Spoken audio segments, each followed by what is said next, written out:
नमस्कार। आज देश की तमाम फटाफट खबरों में आपका स्वागत है।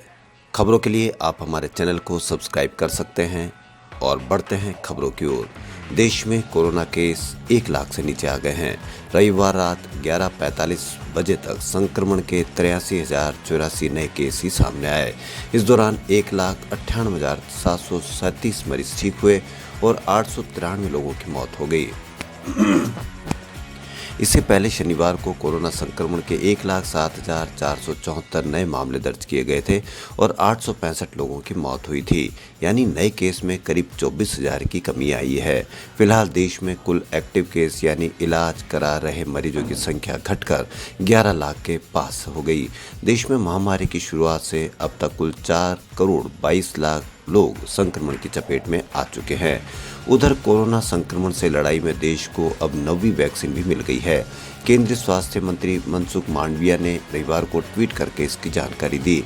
उन्होंने ट्वीट में बताया कि drugs controller general of India ने सिंगल डोज वाली स्पुतनिक लाइट कोविड-19 वैक्सीन के इमरजेंसी यूज को अप्रूवल दे दिया है। यह देश में मंजूर की गई 9वीं कोरोना वैक्सीन है। इससे पैंडेमिक के खिलाफ देश की लड़ाई को और मजबूती मिलेगी।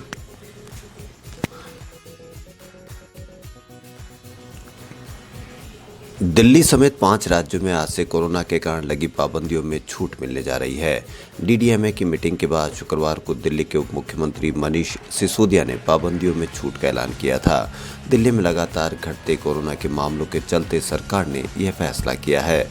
दिल्ली, उत्तर प्रदेश, बिहार, ओडिशा और केरल में आज से एक बार फिर स्कूल खुल रहे हैं। हालांकि आज से सिर्फ 9वीं से 12वीं तक के स्कूल ही खुलेंगे। दिल्ली में कोरोना के मामलों में बहुत ही तेजी से गिरावट दर्ज की गई है। दिल्ली में कल कोरोना के 1410 नए मामले सामने आए हैं।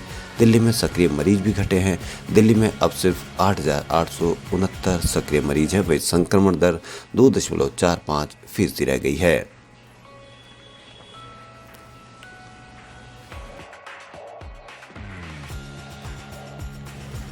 आगामी उत्तर प्रदेश विधानसभा चुनाव से पहले सियासी दलों के नेताओं के बीच जुबानी जंग जोरों पर है। यूपी के मुख्यमंत्री योगी आदित्यनाथ के गर्मी निकाल देंगे वाले बयान पर समाजवादी पार्टी के मुखिया अखिलेश यादव ने पलटवार किया। अखिलेश यादव ने कहा कि गर्मी निकले न निकले, लेकिन समाजवादी सरकार आएगी तो भर्ती निकलेगी। बता दें कि पिछले महीने योगी आदित्यनाथ ने समाजवादी पार्टी के उम्मीदवारों का जिक्र करते हुए कहा था कि 10 मार्च के बाद उनकी सरकार जो गर्मी अभी दिख रही है उसे निकाल देगी। योगी आदित्यनाथ ने ट्वीट किया था कि कैराना से तमंचावादी पार्टी के उम्मीदवार धमका रहे हैं, यानी गर्मी अभी शांत नहीं हुई है। 10 मार्च के बाद गर्मी शांत हो जाएगी। योगी की टिप्पणी का जवाब देते हुए अखिलेश यादव ने आगरा में एक रैली को संबोधित करते हुए कहा कि सरकार किसान और गरीबों की दुर्दशा को नहीं समझती है। मुख्यमंत्री कह रहे हैं कि अगर उनकी सरकार बनती है तो गर्मी निकल देंगे। ऐसा लगता है कि वह ठंडे स्थान से है। मैं मुख्यमंत्री को बताना चाहता हूं कि गर्मी निकले न निकले, लेकिन समाजवादी सरकार आएगी तो भर्ती जरूर निकलेगी।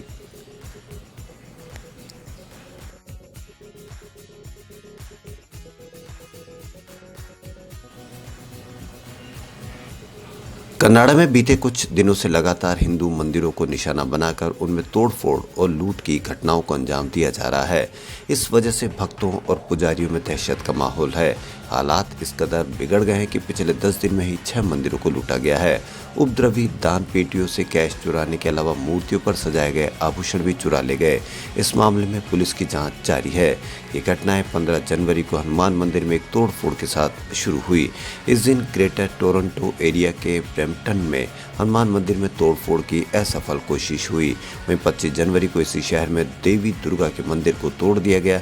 इन दोनों घटनाओं के बाद उपद्रवियों ने गौरी शंकर मंदिर और जगन्नाथ मंदिर में भी उत्पात मचाया। 30 जनवरी को मिसिसागा में हिंदू हेरिटेज सेंटर में 2 व्यक्तियों ने दान पेटी और मुख्य कार्यालय में तोड़फोड़ की।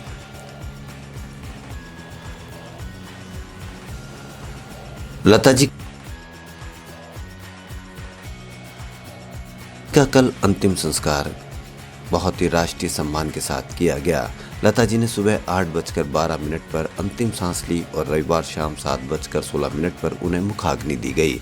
कोरोना और निमोनिया से 29 दिन लड़कर अंतिम संस्कार मुंबई के शिवाजी पार्क में किया गया। तब तक देश वहीं मौजूद रहा खड़ा रहा, देखता रहा। मुखाग्नि भतीजे आदित्य ने दी। साथ में भाई हृदयनाथ मंगेशकर झुके सिर और नम आंखों से हर वो काम करते रहे जो आदित्य कर रहे थे। बगल में सब कुछ देखती लता ताई की बहनें उषा, आशा और मीना भी मौजूद थी। प्रधानमंत्री नरेंद्र मोदी समेत कई बड़े लोग आए और करीब से श्रद्धांजलि देते गए। बाकी लाखों करोड़ों लोग दूर से, घरों से, अपने अपने शहरों से, जिसे जहां जगह मिली वहीं से ही सब श्रद्धांजलि अर्पण करते रहे। अपने तरीके से अंतिम प्रणाम करते गए।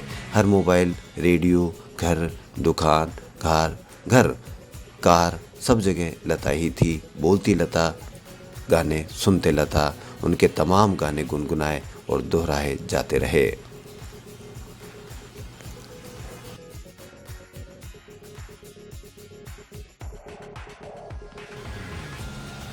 भारत रत्न लता मंगेशकर का संबंध राजस्थान से भी रहा है। 92 साल की उम्र में निधन हुआ।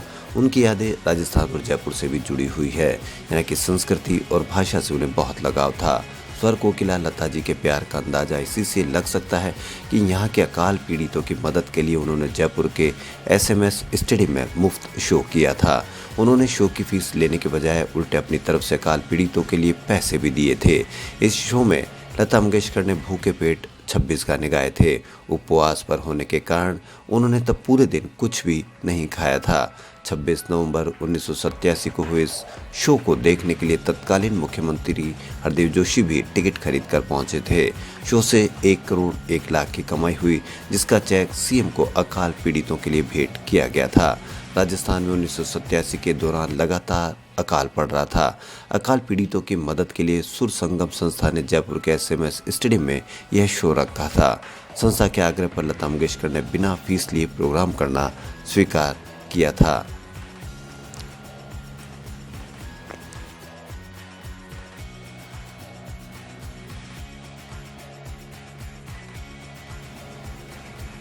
रीड पेपर राजस्थान के जयपुर के शिक्षा संकुल से निकलकर जालोर, बाड़मेर, सांचौर, जोधपुर तक पहुंच चुका था। SOG तीनों ही जिलों में पेपर बेचने और खरीदने वालों की सूची बना रही है। माना जा रहा है कि सबसे ज़्यादा रीड पेपर यहीं पर पहुंचा था, इसलिए जालोर, बाड़मेर, जोधपुर के परीक्षार्थियों पर तलवार लटक सकती है। इन 3 जिलों को पेपर लीक का मुख्य केंद्र मानते हुए पेपर कैंसिल हो सकता है।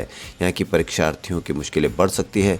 सूत्रों के अनुसार SOG जल्द ही रीड पेपर लीक प्रकरण की पूरी रिपोर्ट सरकार को सौंपेंगे, जिसमें 3 जिलों में पेपर रद्द करने की सिफारिश की जाएगी। हालांकि ये तय नहीं है कि पूरे जिले की परीक्षा रद्द होगी या इन जिलों के कुछ सेंटर्स की।